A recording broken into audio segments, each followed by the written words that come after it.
I'm not going to lie. I've watched a lot of television over the years. Too much television.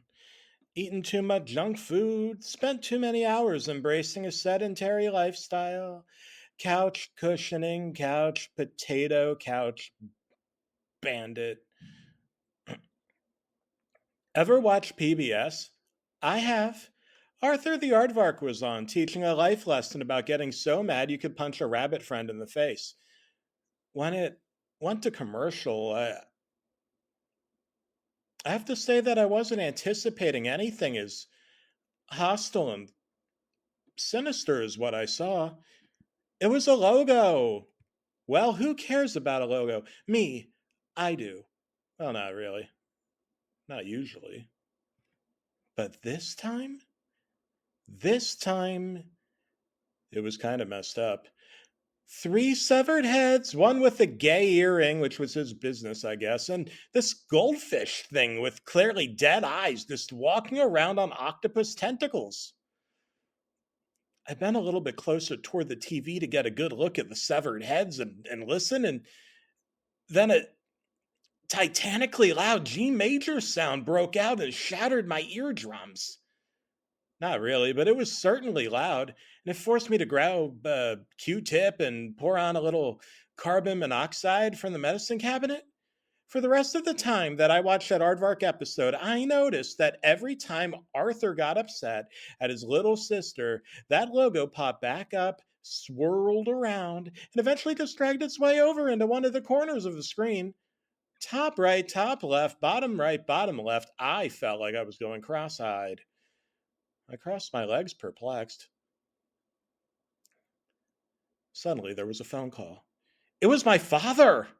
I hadn't spoken to him in about 15 years. He asked me if I was also watching PBS, and I said yes. Then the sound broke out in my ears again. Then I hung up the phone. Or should I say, I involuntarily dropped it. It fell into my goldfish tank, electrocuting my pet goldfish, Mr. Winston McAlleyoup Goldenstein.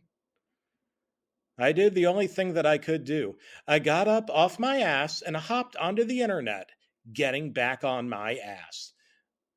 What I read on Wikipedia shocked me to the very fiber of my being. The multi-colored, severed head PBS logo was gifted to PBS anonymously. Until 5 years later, it was revealed that an isolated tribe in Easter Island developed it as a prank in response to some missionaries providing them with film reels and colored pencils in the hope that they draw pious imagery about how much they love their Lord. Alas, Chief Tribe Anawantinunu drew them this advertisement as an FU, and it was tossed into an island prison cell in which he was fed nothing but bread and water and taunted with a poisonous steak that his captors allowed to squeeze into his captivity just enough that it could hiss and almost bite his freaking head off, but come up just an inch or two short.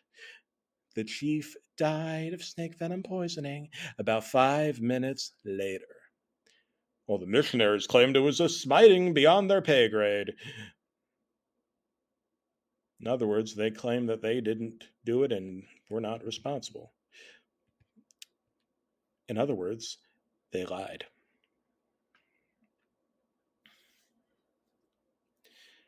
From that day forward, I have to tell you, I haven't been the same.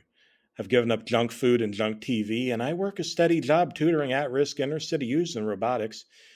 It was all going great until one of them covered the hood and bra of my car with shriveled scrotal bits and salvic tobacco spats. I have to drive in that thing every day now.